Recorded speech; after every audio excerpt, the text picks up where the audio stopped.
Welcome to successful. जैसा कि हम लोग लूसेंट का प्रैक्टिस सेट कर रहे थे और प्रैक्टिस सेट से पहले हम लोग क्या करते थे, हर सेट को थ्योरी पार्ट को करते थे। तो आज हम लोग का रहेगा लूसेंट का थ्योरी पार्ट। थ्योरी सेट रहेगा हमारा 25। अब ये थ्योरी सेट को कंप्लीट करने के बाद फिर हम लोग इसी का है ना प्रैक्टिस सेट लाएंगे जो हमारा 25 रहेगा।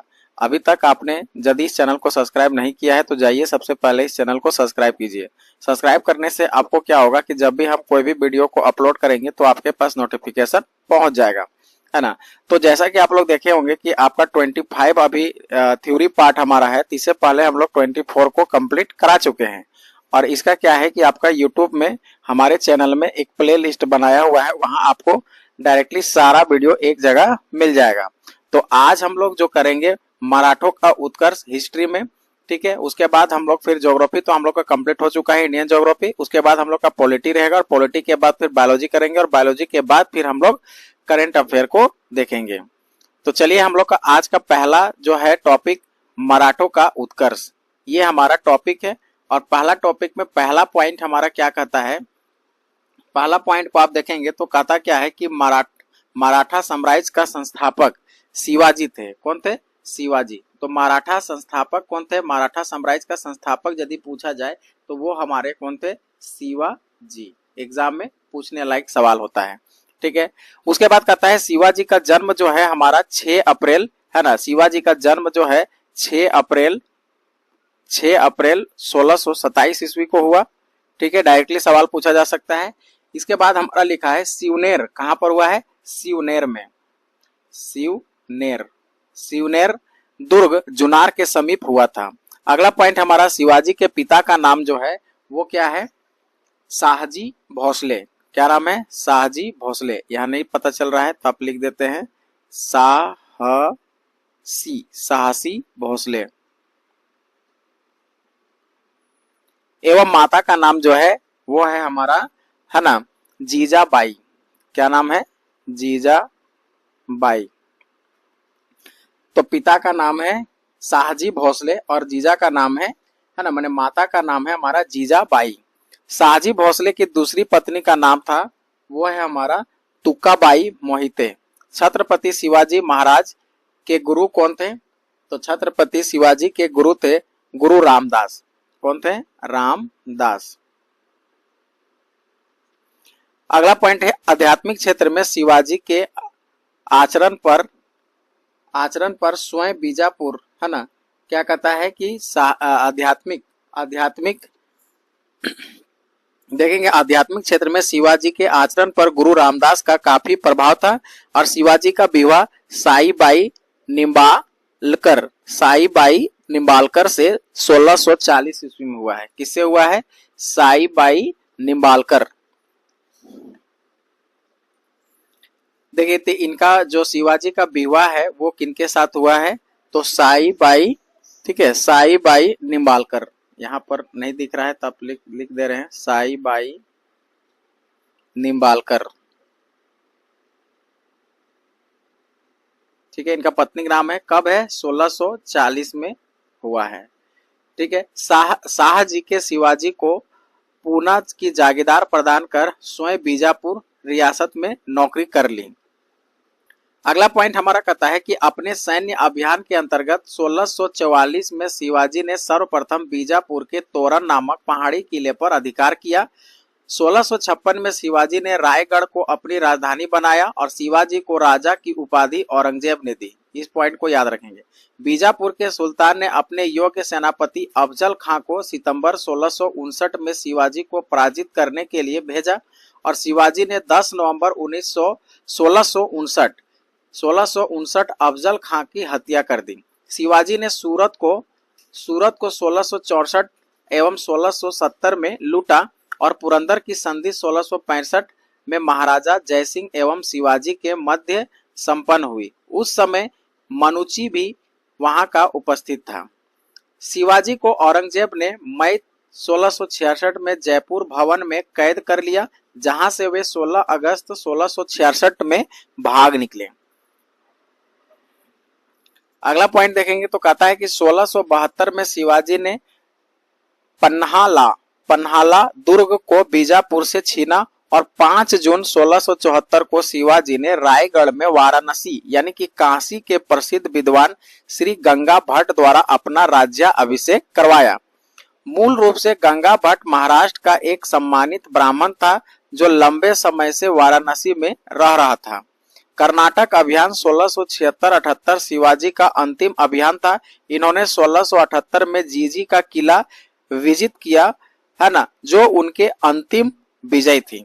मात्र 53 वर्ष की आयु में 3 अप्रैल 1680 को शिवाजी की मृत्यु हो गई और इनका अंतिम संस्कार राजा राम यानी कि दूसरी पत्नी सोयराबाई का पुत्र ने संपन्न करवाया। यानी कि राजा राम जो थे वो उनकी दूसरी पत्नी सोयराबाई का पुत्र था।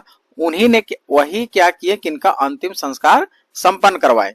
इनकी मृत्यु के समय संभाजी पन्हाला के किले में कैद थे, जो थे हमारे। इनकी मृत्यु के समय संभाजी जो पन्हाला थे वो कहां पर किले में क्या थे, कैद थे।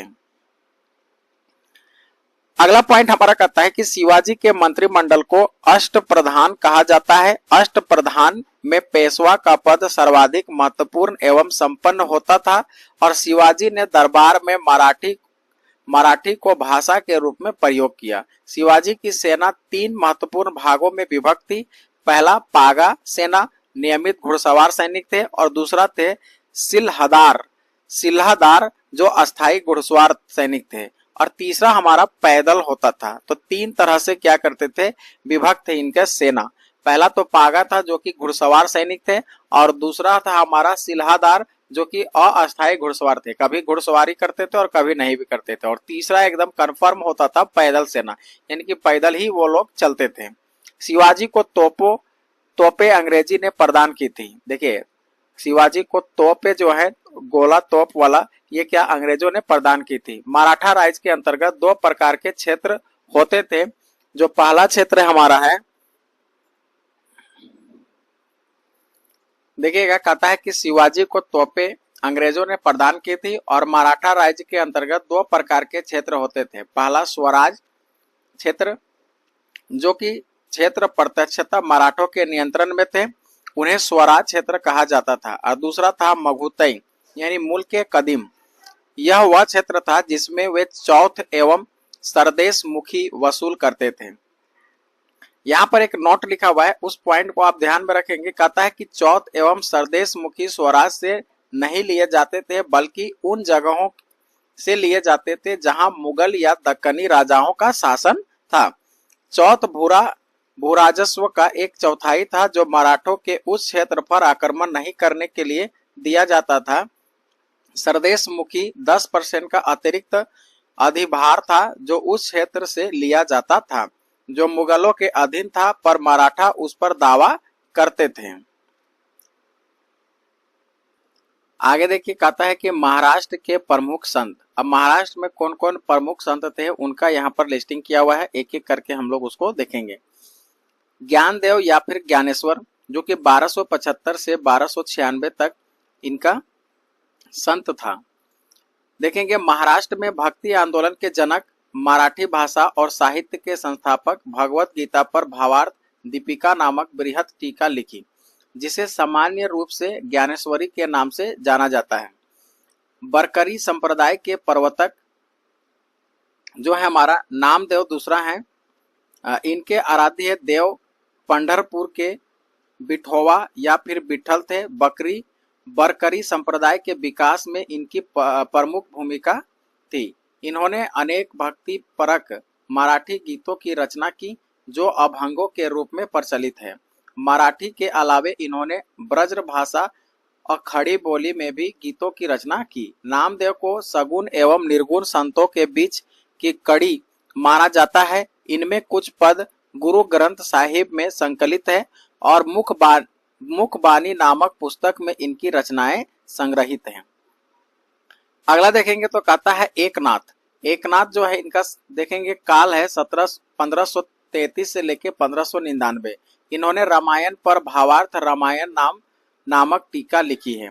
अगला हमारा तुकाराम जो 1598 से 1650 तक है। इन्होंने भक्ति परक कविताएं लिखे। जिन्हें अभंग कहा जाता है। ये अभंग भक्ति परक काव्य के ज्योति पुंज है। अगला 5 नंबर है रामदास 1608 से 1681 महाराष्ट्र के अंतिम महान संत कवि दसबोध उनकी रचनाओं और उपदेशों का संकलन है। इसमें इन्होंने कर्म दर्शन का उपदेश दिया। इन्होंने महाराष्ट्र में भगवान राम की पूजा को लोकप्रिय बनाया और आनंद वन भुवन नामक अपने पुस्तक में रामदास जी ने जातिगत भेदभाव से मुक्ति, स्त्रियों की दशा में सुधार आदि विषयों पर अपने सद्विचार व्यक्त किए हैं। अब यहाँ पर नोट में कुछ लिखा हुआ है कि महाराष्ट्र में भक्ति आंदोलन मुख्यतः 2 संप्रदाय में विभक्त था। पहला था बरकरी संप्रदाय, है ना, जो कि हमारा कृष्ण को मानने वाले पंथ और ज्ञानदेव, नामदेव और तुकाराम है। यानी कि बरकरी संप्रदाय को मानने वाले कौन कौन है? तो ज्ञानदेव, नामदेव और तुकाराम। अगला देखेंगे धरकरी संप्रदाय अर्थात राम पंथ, यानी कि जो राम को मानते थे, रामदास, है ना, इनमें एक नाम आता है रामदास का। अगला पॉइंट हमारा है सरंजामी प्रथा का संबंध मराठा भू राजस्व व्यवस्था से है। आगे हमारा कहता है कि अष्टप्रधान में पहला पेशवा था, जो कि प्रधानमंत्री का पोस्ट होता था, राज्य का प्रशासन एवं अर्थव्यवस्था की देखरेख करते थे। सरी ए नौबात सेनापति होते थे, जो सैन्य प्रधान होते थे। अमात्य राजस्व मंत्री आय व्यय का लेखा जोखा करने वाले। बकाया नवीस ये था सूचना, गुप्तचर एवं संधि विग्रह के विभागों का अध्यक्ष होता था। चिटनीस राजकीय पत्रों को पढ़कर उसकी भाषा शैली को देखना चिटनीस कहलाता था। सुमंत तो विदेशी मंत्री होते थे। पंडित राव धार्मिक कार्यों के लिए तिथि का निर्धारण करने वाले होते थे। न्यायाधीश जो न्याय विभाग का प्रधान होता था। अगला देखिएगा, कहता है कि शिवाजी की कर व्यवस्था मलिक अंबर की कर व्यवस्था पर आधारित थी और शिवाजी ने रस्सी द्वारा माप की व्यवस्था के स्थान पर, देखिए पहले क्या होता था कि रस्सी से नाप दिया जाता था और रस्सी हो सकता है छोटा हो बड़ा हो, तो उसमें एक्यूरेट माप नहीं हो पाता था। तो व्यवस्था के स्थान पर काठी एवं मानक छड़ी के रूप में प्रयोग में आरंभ किया। शिवाजी 1679 में अन्नाजी दत्तों द्वारा व्यापक भूमि सर्वेक्षण भी करवाया। शिवाजी के समय कुल उपज का 33% यानी कि 33% भाग जो था राजस्व के रूप में वसूला जाता था और जो बढ़कर 40 हो गया था, यानी 40% बाद में उसको बढ़ा दिया गया था। शिवाजी ने मुगल व्यापारिक केंद्र सूरत को 2 बार 1664 एवं 1670 में लूटा था। शिवाजी के कुछ उत्तराधिकारी हुए हैं। शिवाजी का उत्तराधिकारी देखेंगे तो संभाजी ने उज्जैन के हिंदी एवं संस्कृत के प्रकांड विद्वान कवि कलश को अपना सलाहकार नियुक्त किया। मार्च 1689 को मुगल सेनापति मखरब खां ने रंग संगमेश्वर छिपे हुए संभाजी एवं कवि कलश को गिरफ्तार कर लिया और उनकी हत्या कर दी। संभाजी के बाद 1689 ईस्वी में राजा राम को नए छत्रपति के रूप में राज्याभिषेक किया गया और राजा राम ने अपनी दूसरी राजधानी सतारा को बनाया। इसको याद रखना है। अब हम लोग आगे देखते हैं पॉलिटी, और पॉलिटी में हम लोग आज का टॉपिक रहेगा आपात उपबंध, यानी कि आपात की स्थिति में क्या क्या हो सकते हैं और कौन सा आर्टिकल आपातकालीन काम करता है। तो देखिएगा, भारतीय संविधान में 3 प्रकार के आपातकाल की व्यवस्था की गई है। पहला राष्ट्रीय आपात, है ना, दूसरा है राष्ट्रपति शासन और तीसरा है वित्तीय आपात। राष्ट्रीय आपात अनुच्छेद 352 में ये लिखा हुआ है। इसकी घोषणा निम्नलिखित से भी की आधार पर राष्ट्रपति के द्वारा की जा सकती है। तो इनकी घोषणा कैसे की जा सकती है? किसी भी आधार पर किया जा सकता है। पहला युद्ध, बाह्य आक्रमण और सशस्त्र विद्रोह। यदि ये तीनों में से किसी भी तरह का आपको राष्ट्रपति को संदेह होता है तो वैसे में राष्ट्रीय आपात का घोषणा कर सकती है। और ये कौन कर सकती है? तो राष्ट्रपति कर सकते हैं। और ये कहां पर मेंशन है? तो 352 आर्टिकल 352 में इनका मेंशन किया गया है। आगे देखेंगे, राष्ट्रपति आपात की घोषणा राष्ट्रपति मंत्रिमंडल की लिखित सिफारिश पर करता है और राष्ट्रीय आपात की उद्घोषणा को न्यायालय में प्रश्नगत किया जा सकता है। अगला पॉइंट है 44वें संशोधन द्वारा अनुच्छेद 352 के अधीन उद्घोषणा संपूर्ण भारत में या उसके किसी भाग में की जा सकती है। ये आपका 44वें संविधान संशोधन में किया गया है। अगला पॉइंट हमारा कहता है कि राष्ट्रीय आपात के समय राज्य सरकार के निलंबित नहीं की जाती है और अपितु वह संघ की कार्यपालिका के पूर्ण नियंत्रण में आ जाती है। राष्ट्रपति द्वारा की गई आपात की घोषणा 1 माह तक प्रवर्तन में रहती है और यदि इस दौरान इसे संसद के 2/3 बहुमत से अनुमोदित करवा लिया जाता है तो वह 6 माह तक प्रवर्तन में रहती है। संसद इसे पुनः एक बार में 6 महीने तक बढ़ा सकती है यदि आपात की उद्घोषणा तब तक की जाती है जब लोकसभा का विघटन हो गया हो या फिर लोकसभा का विघटन 1 मास के अंतर्गत आपात उद्घोषणा का अनुमोदन किए बिना हो जाता है। तो आपात उद्घोषणा लोकसभा की प्रथम बैठक की तारीख से 30 दिन के अंदर अनुमोदित होना चाहिए, अन्यथा 30 दिन के बाद यह प्रवर्तन में नहीं रहेगा। अगला पॉइंट कहता है यदि लोकसभा साधारण बहुमत से आपात उद्घोषणा को वापस लेने का प्रस्ताव पारित कर देती है तो राष्ट्रपति को उद्घोषणा वापस लेनी पड़ती है। आपात उद्घोषणा पर विचार करने के लिए लोकसभा का विशेष अधिवेशन तब आहूत किया जा सकता है जब लोकसभा की कुल सदस्यों की संख्या 1/10 सदस्य द्वारा लिखित सूचना लोकसभा अध्यक्ष को जब सत्र चल रहा हो या फिर राष्ट्रपति को जब सत्र नहीं चल रहा हो दी जाती है। फिर कहता है लोकसभा अध्यक्ष या राष्ट्रपति सूचना प्राप्ति के 14 दिन के अंदर लोकसभा का विशेष अधिवेशन आहूत करते हैं। आगे है आपातकाल की उद्घोषणा के प्रभाव। अब देखिए आपातकाल की उद्घोषणा होती है तो उसके क्या प्रभाव पड़ते हैं। तो जब कभी संविधान के अनुच्छेद 352 के अंतर्गत आपातकाल की उद्घोषणा होती है तो इसके ये प्रभाव होते हैं। पहला प्रभाव हमारा क्या है, राज्य की कार्यपालिका शक्ति संघीय कार्यपालिका के अधीन हो जाती है और दूसरा संसद की विधायी शक्ति राज्य सूची से संबद्ध विषयों तक विस्तृत हो जाती है, अर्थात संसद को राज्य सूची में वर्णित विषयों पर कानून बनाने का अधिकार प्राप्त हो जाता है। अतः केंद्र तथा राज्यों के मध्य विधायी शक्तियों के सामान्य वितरण का निलंबन हो जाता है। यद्यपि राज्य विधायिका निलंबित नहीं होती है ना, संक्षेप में संविधान संघीय की जगह एकात्मक हो जाता है। संसद द्वारा आपातकाल में राज्य के विषयों पर बनाए गए कानून आपातकाल की समाप्ति के बाद 6 माह तक प्रभावी रहते हैं। तीसरा पॉइंट हमारा क्या कहता है कि जब राष्ट्रीय आपातकाल की उद्घोषणा लागू हो तब राष्ट्रीय केंद्र तथा राज्य के मध्य करों के संवैधानिक वितरण की संशोधन कर सकता है। इसका तात्पर्य यह है कि राष्ट्रपति केंद्र से राज्यों को दिए जाने वाले धन यानी कि वित्त को कम अथवा समाप्त कर सकता है। ऐसे संशोधन उस वित्त वर्ष की समाप्ति तक जारी रहते हैं जिसमें आपातकाल समाप्त होता है। चौथा पॉइंट हमारा कहता है कि राष्ट्रीय आपातकाल की स्थिति में लोकसभा का कार्यकाल इसके सामान्य कार्यकाल यानी 5 वर्ष से आगे संसद द्वारा विधि बनाकर एक समय में 1 वर्ष के लिए यानी कितने भी समय तक बढ़ाया जा सकता है, किंतु यह विस्तार आपातकाल की समाप्ति के बाद 6 माह से ज्यादा नहीं हो सकता है। मान लीजिए कि किसी कारणवश राष्ट्रीय आपातकाल लग जाता है तो वैसे में क्या होगा कि लोकसभा का जो हमारा 5 साल का होता है और मान लीजिए कि वो पिक पॉइंट पर 5 साल समाप्त होने वाला है और वैसे स्थिति में आपातकाल लागू है तो वो क्या हो सकता है 5 साल से आगे भी बढ़ सकती है और ये तब तक बढ़ेगी जब तक आपातकाल की स्थिति बनी रहती है। आपातकाल समाप्त होने के बाद 6 महीने के अंदर फिर लोकसभा का चुनाव हो जाना पड़ेगा। उदाहरण के लिए जैसे 5वीं लोकसभा 1971-77 का कार्यकाल 2 बार एक समय में 1-1 वर्ष के लिए बढ़ाया गया था। देखिए 5 नंबर में कहता है कि अनुच्छेद 358-359 राष्ट्रीय आपातकाल में मूल अधिकार पर प्रभाव का वर्णन करते हैं। अनुच्छेद 358 अनुच्छेद 19 द्वारा दिए गए मूल अधिकारों के निलंबन से संबंधित है, जब अनुच्छेद 359 अन्य मूल अधिकारों के निलंबन यानी कि अनुच्छेद 20 और 21 द्वारा प्रदत्त अधिकारों को छोड़कर से संबंधित है। यानी कि आपातकाल की स्थिति पर जितने भी हमारा मूल अधिकार दिए हैं वो ऑटोमेटिक क्या हो जाता है, समाप्त हो जाती है। अनुच्छेद 358 के अनुसार जब राष्ट्रीय आपात की घोषणा की जाती है तो अनुच्छेद 19 द्वारा प्रदत्त 6 मूल अधिकार स्वतः क्या हो जाता है, निलंबित हो जाता है यानी कि समाप्त हो जाती है। दूसरे शब्दों में देखा जाए तो राज्य अनुच्छेद 19 द्वारा प्रदत्त 6 मूल अधिकारों को कम करने अथवा हटाने के लिए कानून बना सकता है अथवा कोई कार्यकारी निर्णय ले सकता है।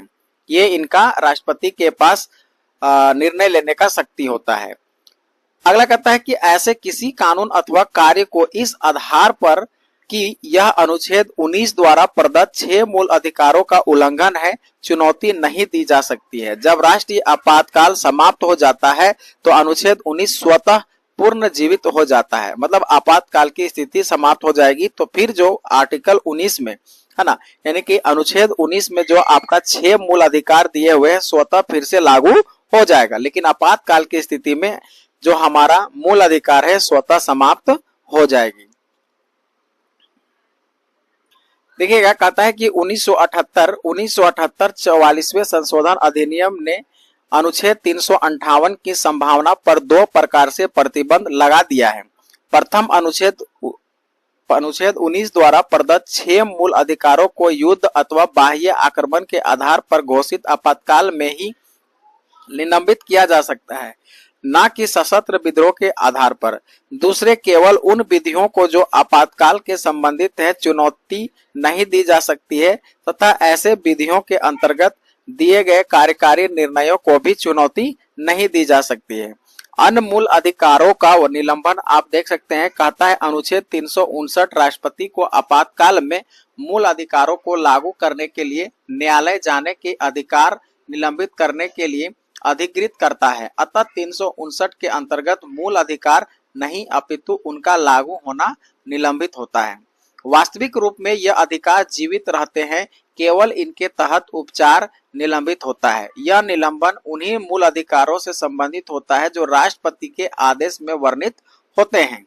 जब राष्ट्रपति का आदेश प्रभावी रहता है तो राज्य उस मूल अधिकार को रोकने और हटाने के लिए कोई भी विधि बना सकता है या फिर कार्यकारी कदम उठा सकता है। ऐसी किसी भी विधि या कार्य को इस आधार पर चुनौती नहीं दी जा सकती है कि यह संबंधित मूल अधिकार से साम्य नहीं रखता है। इस विधि के प्रभाव में किए गए विधायी और कार्यकारी कार्यों को आदेश समाप्ति के उपरांत चुनौती नहीं दी जा सकती है। देखिएगा, कहता है कि 44वां संविधान संशोधन अधिनियम 1978 अनुच्छेद 359 के क्षेत्र में 2 प्रतिबंध लगाता है। प्रथम, राष्ट्रपति अनुच्छेद 20 और 21 के अंतर्गत दिए गए अधिकारों को लागू करने के लिए न्यायालय में जाने का अधिकार को निलंबित नहीं कर सकता है। यानी अपराध के लिए दोष सिद्धि के संबंध में संरक्षण का अधिकार अनुच्छेद 20 और प्राण और दैहिक स्वतंत्रता का अधिकार अनुच्छेद 21 में रहता है। आपातकाल में भी प्रभावी रहता है। मतलब आपातकाल कितना ही रहेगा, लेकिन जो आर्टिकल 20 में जो दिया हुआ है ये क्या है कि यानी अपराध के लिए दोष सिद्धि संबंध में संरक्षण का अधिकार है। यानी कि कोई दोष पाया जाता है, कोई आपातकाल की स्थिति में किसी भी तरह से है ना दोषी पाया जाता है तो उसको है ना वो बरकरार रहेगा। अगला, दैहिक स्वतंत्रता का अधिकार जो है वो आर्टिकल 21 में यह भी आपातकाल में प्रभावी रहता है, ये समाप्त नहीं होते हैं। द्वितीय, केवल उन्हीं विधियों को चुनौती से संरक्षण प्राप्त होता है जो आपातकाल से संबंधित है, उन विधियों और कार्यों को नहीं जो इनके तहत बनाए गए हैं। अब अगला पॉइंट देखेंगे, कहता है कि अनुच्छेद 358 और 359 में क्या अंतर है। अब 358 और 359 में अंतर को समझने का प्रयास करते हैं। और पहला अंतर हमारा क्या है कि अनुच्छेद 358 केवल अनुच्छेद 19 के अंतर्गत मूल अधिकारों से संबंधित है, जबकि अनुच्छेद 359 उन सभी मूल अधिकारों से संबंधित है जिनका राष्ट्रपति के आदेश द्वारा निलंबन हो जाता है। दूसरा अंतर देखेंगे तो 358 स्वतः ही आपातकाल की घोषणा होने पर अनुच्छेद 19 के अंतर्गत मूल अधिकारों का निलंबन कर देता है। दूसरी ओर देखेंगे तो अनुच्छेद 359 मूल अधिकारों का निलंबन स्वतः नहीं करता है। यह राष्ट्रपति की शक्ति देता है कि वह मूल अधिकारों का निलंबन लागू करे या फिर ना करे। देखिएगा, अगला पॉइंट हमारा कहता है कि अनुच्छेद 358 केवल बाह्य आपातकाल यानी कि जब युद्ध या बाहरी आक्रमण के आधार पर आपातकाल घोषित होते हैं जबकि लागू होता है, और न कि आंतरिक आपातकाल जब सशस्त्र विद्रोह के कारण आपातकाल घोषित हो या के समय। दूसरी ओर अनुच्छेद 359 बाह्य तथा आंतरिक दोनों आपातकाल में लागू होता है। अनुच्छेद 358 अनुच्छेद 19 को आपातकाल की संपूर्ण अवधि के लिए निलंबन कर देता है, जबकि अनुच्छेद 359 मूल अधिकारों के निलंबन को राष्ट्रपति द्वारा उल्लेख की गई है अवधि के लिए लागू करता है। यह अवधि संपूर्ण आपातकालीन अवधि या फिर अल्पावधि हो सकती है। 5 नंबर को देखेंगे तो कहता है कि पांचवा हमारा जो अंतर है, अनुच्छेद 358 संपूर्ण देश तथा अनुच्छेद 359 संपूर्ण देश अथवा किसी भाग विशेष में लागू हो सकता है। यानी कि देखेंगे आर्टिकल 358 में जो संपूर्ण देश पर लागू होगा, जबकि 359 देखेंगे संपूर्ण देश अथवा या फिर किसी कोई पार्टिकुलर राज्य या कुछ भागों में लगाया जा सकता है। अगला देखेंगे 358 अनुच्छेद 19 को पूर्ण रूप से निलंबित कर देता है, जबकि अनुच्छेद 359 अनुच्छेद 20 और 21 को निलंबन लागू नहीं करता है। आप देखेंगे 20 हमारा क्या है, किसी दोषी को पाया जाए या फिर प्राणदैहिक अधिकार जो हमारा आर्टिकल 21 में लिखा हुआ है ये समाप्त नहीं होते हैं, ये थोड़ा ध्यान में रखना है। अब देखिएगा 7वां अंतर हमारा क्या कहता है, आर्टिकल 358 और 359 में अंतर। तो 358 जो है राज्य के अनुच्छेद 19 के अंतर्गत मूल अधिकारों से साम्य नहीं रखने वाले नियम बनाने का अधिकार देता है, जबकि अनुच्छेद 359 केवल उन्हीं मूल अधिकारों के संबंध में ऐसे कार्य करने का अधिकार देता है जिन्हें राष्ट्रपति के आदेश द्वारा निलंबित किया गया है। अगला देखिएगा, कहता है कि अनुच्छेद 352 के अधीन बाह्य आक्रमण के आधार पर आपात की प्रथम घोषणा चीनी आक्रमण के समय 26 अक्टूबर 1962 को की गई थी। अब ये डेट याद रखिएगा क्योंकि एग्जाम में डायरेक्टली सवाल बन सकता है। ये उद्घोषणा 10 जनवरी 1968 को वापस ले ली गई और दूसरी बार आपातकाल की उद्घोषणा जो है 3 दिसंबर 1971 यानी 3 दिसंबर 1971 को पाकिस्तान से युद्ध के समय की गई थी, बाह्य आक्रमण के आधार पर। तीसरी बार राष्ट्रीय आपात की घोषणा 26 जून 1975 को आंतरिक गड़बड़ी की आशंका के आधार पर की गई थी और दूसरी तथा तीसरी उद्घोषणा को मार्च 1977 में वापस ली गई थी। अब देखिए, कहता है कि राज्य में राष्ट्रपति शासन अनुच्छेद 356 के आधार पर होता है। अब अनुच्छेद 356 के अधीन राष्ट्रपति किसी राज्य में यह समाधान जाने पर कि राज्य में संवैधानिक तंत्र विफल हो गया है अथवा राज्य संघ की कार्यपालिका के किन्हीं निर्देशों का अनुपालन करने में असमर्थ रहता है तो आपात स्थिति की घोषणा कर सकता है। राज्य में आपात की घोषणा के बाद संघ न्यायिक कार्य छोड़कर राज्य प्रशासन के कार्य अपने हाथ में ले लेता है, यानी कि राष्ट्रपति शासन वहां पर लग जाती है। जैसा कि आपका झारखंड में लगभग 3 बार यानी कि लगभग क्या कन्फर्म 3 बार राष्ट्रपति शासन अभी तक लग चुकी है। राज्य में आपातकाल उद्घोषणा की अवधि 2 मास होती है, इससे अधिक के लिए संसद से अनुमति लेनी होती है, तब यह 6 माह की होती है। अधिकतम 3 वर्ष तक यह आपात एक राज्य में परिवर्तन में रह सकती है, इससे अधिक के लिए संविधान में संशोधन करना पड़ता है। यानी कि आपातकाल की स्थिति में ऐसा यदि राष्ट्रपति शासन लगता है तो मैक्सिमम हम 3 साल तक राष्ट्रपति शासन कोई भी राज्य पार्टिकुलर में लग सकती है। लेकिन राष्ट्रपति शासन लागू होने के बाद है ना, जो भी हमारा विधानसभा का चुनाव या फिर किसी तरह का है ना प्रॉब्लम हो रहा है उसको अगले 6 महीना के अंदर में उसको क्लियर करना रहता है। और किसी कारणवश यदि है ना नहीं क्लियर हो पाता है तो 3 वर्ष तक मैक्सिमम क्या कर सकते हैं, उस राज्य में राष्ट्रपति शासन लग सकती है। उससे यदि आगे बढ़ाना हो तो संविधान में फिर संशोधन करना पड़ जाएगा। कि सर्वप्रथम 20 जुलाई 1951 में पंजाब राज्य में अनुच्छेद 356 का प्रयोग किया गया और भार्गव मंत्रिमंडल का पतन का कारण था, इसलिए 20 जुलाई 1951 में क्या हुआ, पंजाब राज्य में राष्ट्रपति शासन लग गई। अब सर्वाधिक समय तक अनुच्छेद 356 का प्रयोग जम्मू कश्मीर में रहा है, जो कि 19/7/1990 से लेके 9/10/1996 तक एकदम लंबे समय तक एग्जाम में पूछा जा सकता है कि अभी तक राष्ट्रपति शासन एक लंबे समय तक किस राज्य में लगाया गया है, तो वो हमारा आंसर होगा जम्मू कश्मीर। अब देखिए, अगला हमारा कहता है वित्तीय आपात, जो कि आर्टिकल 360 के अंतर्गत है। आर्टिकल 360 के तहत वित्तीय आपात की उद्घोषणा राष्ट्रपति द्वारा तब की जाती है जब उसे विश्वास हो जाए कि ऐसी स्थिति विद्यमान है जिसके कारण भारत के वित्तीय अस्थायित्व या साख को खतरा है। वित्तीय आपात की घोषणा को 2 महीने के भीतर संसद के दोनों सदनों के सम्मुख रखना तथा उनकी स्वीकृति प्राप्त करता है।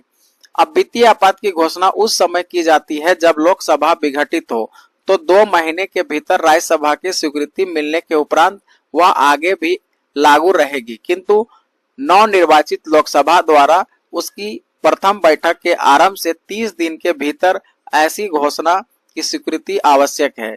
इसकी अधिकतम समय सीमा निर्धारित नहीं की गई है, यानी एक बार यदि इसे संसद में दोनों सदनों में मंजूरी प्राप्त हो जाए तो वित्तीय आपात की अनिश्चित काल के लिए तब तक प्रभावी रहेगा जब तक कि इसे वापस ना लिया जाए। राष्ट्रपति वित्तीय आपात की घोषणा को किसी समय वापस ले सकता है। अब एग्जाम में इसी तरह का सवाल बोल देगा कि बताइए राष्ट्रपति वित्तीय आपात को वापस ले सकती है निम्नलिखित कारणों से। तो किसी भी कारणवश में वो क्या कर सकते हैं, राष्ट्रपति वित्तीय आपात को वापस ले सकती है, और कितना दिन तक बढ़ाया जा सकता है इसका भी कोई लिमिट समय नहीं है। देखिए कहता है कि वित्तीय आपात का प्रभाव उच्चतम न्यायालय, उच्च न्यायालय, न्यायाधीशों एवं संघ तथा राज्य सरकारों के अधिकारों के वेतन में कमी की जा सकती है। राष्ट्रपति आर्थिक दृष्टि से किसी भी राज्य सरकार का निर्देश दे सकता है। राष्ट्रपति को यह अधिकार प्राप्त हो जाता है कि वह राज्य सरकारों को यह निर्देश दे कि राज्य के समस्त वित्त विधेयक उसकी स्वीकृति से विधानसभा में प्रस्तुत किए जाएं। अब राष्ट्रपति केंद्र तथा राज्य में धन संबंधी विभाजन के प्रावधानों में आवश्यक संशोधन कर सकते हैं, ये इनका प्रावधान है। अब देखिए पॉलिटी में हम लोग आज इतना ही करते हैं। नेक्स्ट हम लोग का रहेगा बायोलॉजी। अब उसको हम लोग देखते हैं बायोलॉजी का आज का चैप्टर। चलिए तो अब हम लोग देखते हैं बायोलॉजी में आज का हम लोग का टॉपिक है मानव रोग, यानी कि मानव में होने वाले विभिन्न तरीकों से बीमारी जो होता है उसको हम लोग देखते हैं। सबसे पहला हमारा क्या है, हेल्मिंथ्स, यानी कि हेल्मिंथस द्वारा होने वाली बीमारी। हेल्मिंथस के द्वारा क्या क्या बीमारी होता है उसको देखेंगे। तो सबसे पहला हमारा जो है अतिसार। अतिसार मतलब डायरिया, यानी इस रोग में या तो बार बार मल त्याग करना पड़ता है या फिर मल बहुत पतले होते हैं, या दोनों ही स्थितियां हो सकती हैं। पतले दस्त जिनमें जल का भाग अधिक होता है थोड़े थोड़े समय के अंतर में आते रहते हैं। इस रोग का कारण आंत में मौजूद है ना एक्रेसी क्या कहता है, एस्केरिस लुम्ब्रिकाइडिज नामक अंतः परजीवी प्रोटोजोआ यानी कि निमेटोड है, जो घरेलू मक्खी द्वारा प्रसारित होता है। इसमें आंत में घाव हो जाता है, इसमें प्रोटीन पचाने की शक्ति खत्म हो जाती है। देखेंगे कि इसमें प्रोटीन पचाने वाला जो एंजाइम ट्रिप्सिन नष्ट हो जाता है और यह रोग बच्चों में अधिक पाया जाता है। अगला है फाइलेरिया। अब देखिए फाइलेरिया, यह रोग फाइलेरिया बैंक्रोप्टाई नामक कृमि से होता है। इस कृमि का संचारण क्यूलेक्स मच्छरों के देश से होता है। इस रोग में पैर यानी कि वृषण कोष तथा शरीर के अन्य भागों में सूजन हो जाता है। इस रोग का हाथी पांव यानी कि एलिफेंटिस भी कहा जाता है। आगे देखिएगा हमारा कहता है फफूंद यानी कि फंगस द्वारा होने वाली बीमारियां। तो फफूंद यानी कि फंगस द्वारा होने वाली बीमारी में पहला बीमारी हमारा है दमा यानी कि अस्थमा। मनुष्य के फेफड़ों में एस्पार्लियस फ्यूमिगेट्स नामक कवक के स्पोर पहुंचकर वहां जाल बनाकर फेफड़ों का काम अवरुद्ध कर देते हैं। यह एक संक्रामक रोग है। दूसरा है एथलीट फुट। यह रोग टीनिया पॉडिस नामक कवक से होता है। यह त्वचा का संक्रामक रोग है जो पैरों की त्वचा को फटने, कटने और मोटे होने से होता है।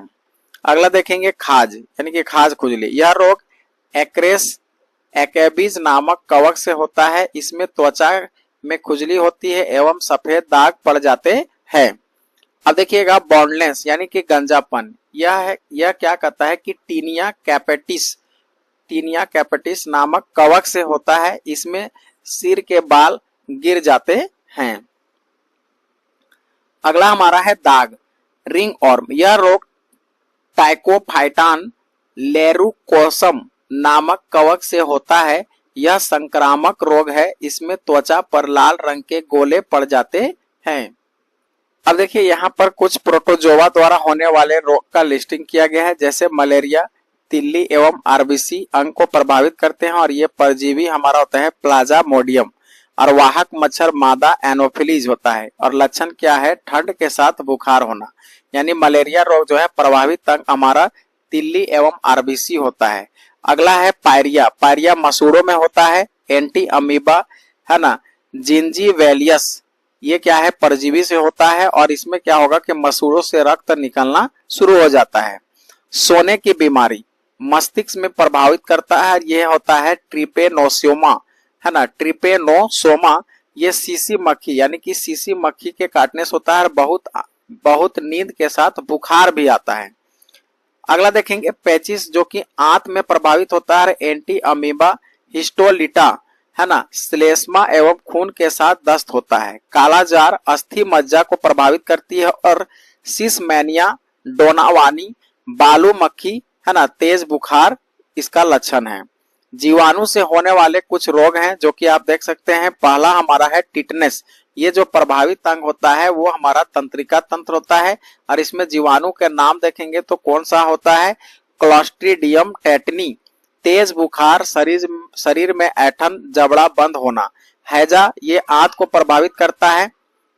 विब्रियो कॉलेरी, लगातार दस्त और उल्टियां होती हैं। क्षय रोग फेफड़ा को प्रभावित करती है और माइक्रोबैक्टीरियम ट्यूबरक्लोसिस जो है इसका जीवाणु का नाम है। बार बार खांसी के साथ कफ तथा रक्त निकलना इसका लक्षण होता है। अब देखेंगे डिप्थीरिया, जो कि श्वास नली से संबंधित बीमारी है और ये कोरिनी बैक्टीरियम, है ना, डिप्थीरी से होता है। सांस लेने में कठिनाई, दम घुटना, हल्का बुखार एवं वजन घटना, ये इसका लक्षण है। अब अगला देखेंगे फ्लेग, यानी कि फेफड़ा कारव दोनों पैर के बीच में और पासुचरेला पैटिस, इसका क्या है, जीवाणु का नाम है। बहुत तेज बुखार और शरीर में गिल्टियां हो जाने की संभावना होती है। काली खांसी देखेंगे तो श्वसन तंत्र को प्रभावित करती है और हीमोफिलस परट्यूसिस, लगातार खांसी आना।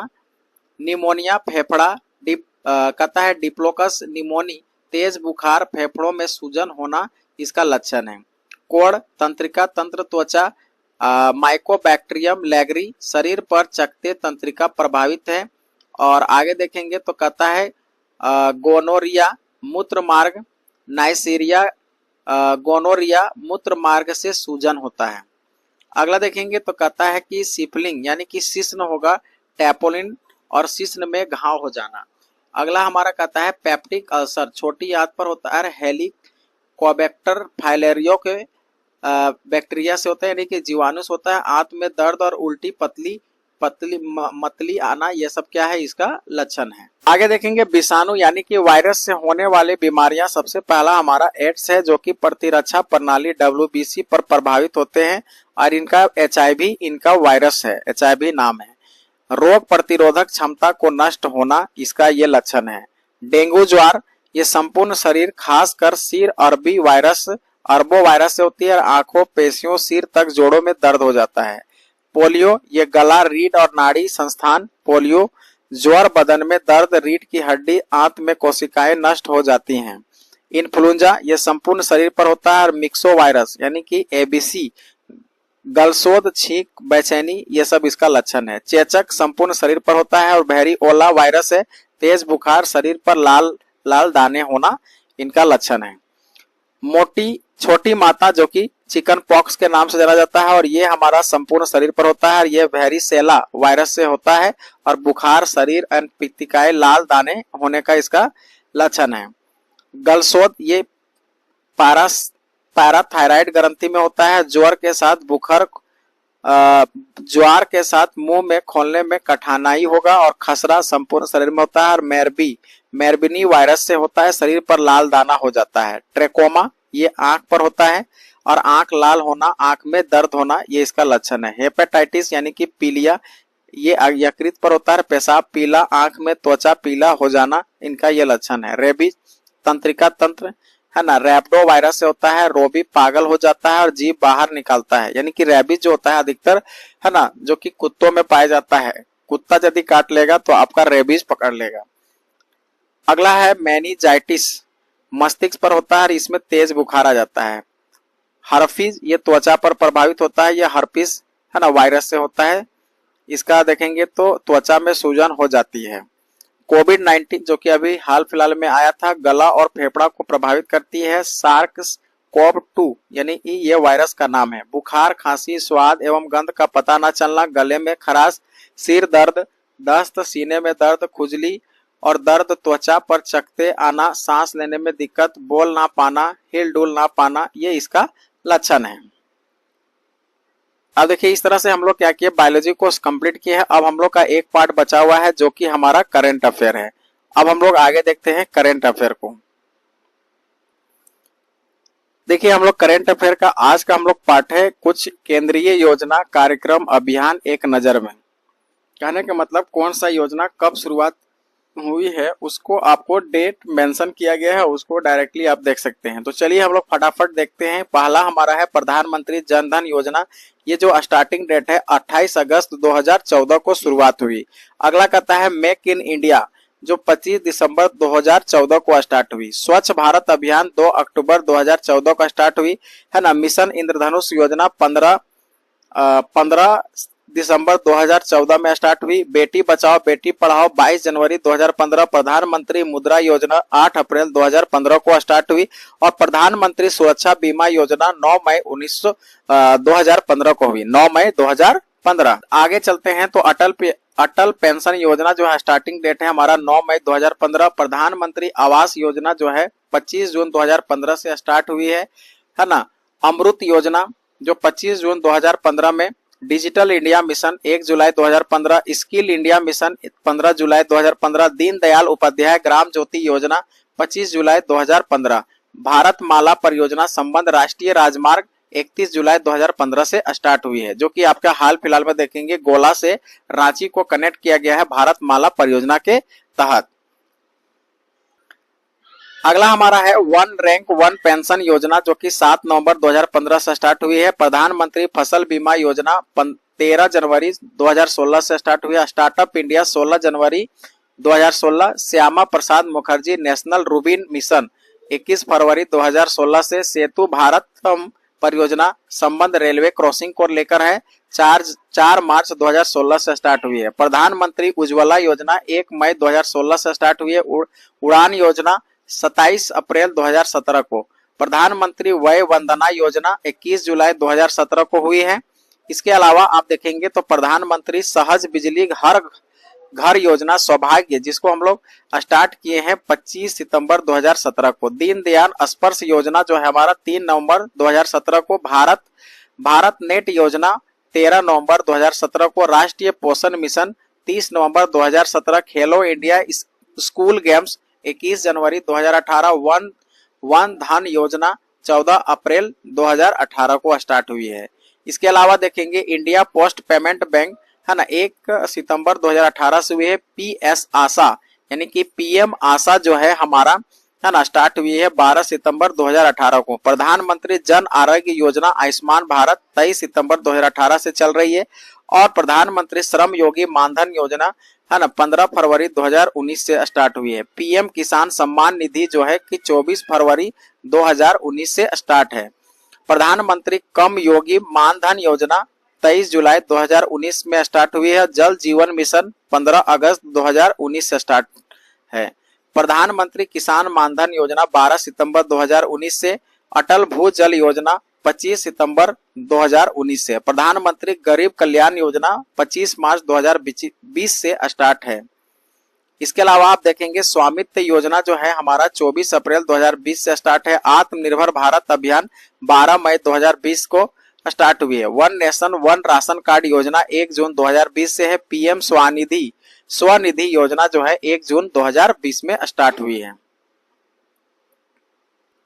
आगे देखिएगा नई शिक्षा नीति 2020 जो है आपका 30 जुलाई 2020 को स्टार्ट हुई है। प्रधानमंत्री मत्स्य संपदा योजना 10 सितंबर 2020। आयुष्मान सहकार योजना 19 अक्टूबर 2020। आत्मनिर्भर भारत रोजगार योजना 12 नवंबर 2020। प्रधानमंत्री जीवन ज्योति बीमा योजना जो है हमारा 24 नवंबर 2020 को हुई है। PM वाणी योजना 9 दिसंबर 2020 को हुई है। प्रधानमंत्री कौशल विकास योजना 3.0 15 जनवरी 2021 को स्टार्ट हुई है। ग्राम उज्ज्वला योजना 19 मार्च 2021 को हुई है। जल शक्ति अभियान कैच द रेन जो है कि 22 मार्च 2021 को हुई है। PM युवा योजना जो है 19 मई 2021 को प्रारंभ की गई है। आगे देखा जाए तो कहता है कि सैक कार्यक्रम जो कि हमारा 4 जून 2021 को हुई है। जान है तो जहां है अभियान के तहत 21 जून 2021 को स्टार्ट हुई है। निपुण भारत कार्यक्रम 3 जुलाई 2021 को हुई है। प्रधानमंत्री उज्ज्वला योजना 2.0 10 अगस्त 2021 को स्टार्ट हुई है। आयुष्मान भारत डिजिटल मिशन जो 27 सितंबर 2021 को हुई है। स्वच्छ भारत मिशन शहरी 2.0 1 अक्टूबर 2021 है ना। अमृत 2.0 जो है 1 अक्टूबर 2021। पीएम मित्र योजना जो है 6 अक्टूबर 2021 को हुई है। प्रधानमंत्री गति शक्ति योजना जो है 13 अक्टूबर 2021 को हुई है। स्वनिधि से समृद्ध योजना 12 अप्रैल 2022 को हुई है। उसके अलावा देखेंगे श्रेष्ठा योजना सामाजिक न्याय मंत्रालय के द्वारा 3 जून 2022 को स्टार्ट की गई है। अग्निपथ योजना जो है 14 जून 2022 को हुई है। प्रधानमंत्री आदि आदर्श ग्राम योजना 14 जून 2022 को हुई है। पीएम SHR यानी कि पीएम शहरी योजना जो है 5 सितंबर 2022 को हुई। युवा 2.0 शिक्षा मंत्रालय द्वारा किया गया है 2 अक्टूबर 2022 को। टेली मानस 10 अक्टूबर 2022। मिशन लाइफ पीएम द्वारा केवाड़िया गुजरात से की गई है जो कि हमारा 20 अक्टूबर 2022 को है। डिजिटल शक्ति 4.0 यानी कि राष्ट्रीय महिला आयोग द्वारा प्रारंभ किया गया है 16 नवंबर 2022 को। अमृत भारत स्टेशन योजना रेल मंत्रालय द्वारा किया गया है 27 दिसंबर 2022 को। प्रधानमंत्री गरीब कल्याण अन्न योजना 11 जनवरी 2023 से स्टार्ट हुई है। आरोग्य मैत्री 13 जनवरी 2023। जल जन अभियान 14 फरवरी 2023। 75-25 पहल स्वास्थ्य मंत्रालय द्वारा जारी किया गया है जो कि 17 मई 2023 से लागू है। अमृत धरोहर योजना 5 जून 2023। विवाह से विश्वास 2.0 योजना वित्त मंत्रालय 2 अगस्त 2023। मेरा बिल मेरा अधिकार योजना वित्त मंत्रालय के द्वारा जारी किया गया है 1 सितंबर 2023 से। पीएम विश्वकर्मा योजना जो है आपका अभी भी चल रही है जो 17 सितंबर 2023 से चल रही है। पीएम जनमन योजना जो है 15 नवंबर 2023 से स्टार्ट है। पीएम सूर्योदय योजना 22 जनवरी 2023 में स्टार्ट हुई है। इसके अलावा देखेंगे पीएम सूर्य घर मुफ्त बिजली योजना जो है 13 फरवरी 2024 को स्टार्ट की गई है। एनपीएस वात्सल्य योजना वित्त मंत्रालय द्वारा जारी किया गया है 18 सितंबर 2024 को। पीएम ई ड्राइव योजना जो है 1 अक्टूबर 2024 को स्टार्ट हुई है। प्रधानमंत्री इंटर्नशिप योजना जो है 3 अक्टूबर 2024 को स्टार्ट हुई है। प्रधानमंत्री विद्या लक्ष्मी योजना जो है कैबिनेट मंजूरी किया है 6 नवंबर 2024 को। इस तरह से हम लोग टोटल करंट अफेयर को भी कंप्लीट कर चुके हैं। ये हमारा वन लाइनर है, इसको कम से कम 2 से 3 बार वीडियो को देखेंगे तभी आपको जाके क्या होगा कि आपका डेट याद होगा। अब क्या होगा इसी से रिलेटेड हम लोग नेक्स्ट वीडियो में क्या करेंगे है ना, लगभग 60 से 70 सवाल को प्रैक्टिस करेंगे और यहीं से जितना हम आपको थ्योरी में करवाएं इसी का हम लोग क्या करेंगे एमसीक्यू सेट लाएंगे। तो अगला वीडियो में मिलने के लिए तैयार रहें, तब तक के लिए धन्यवाद।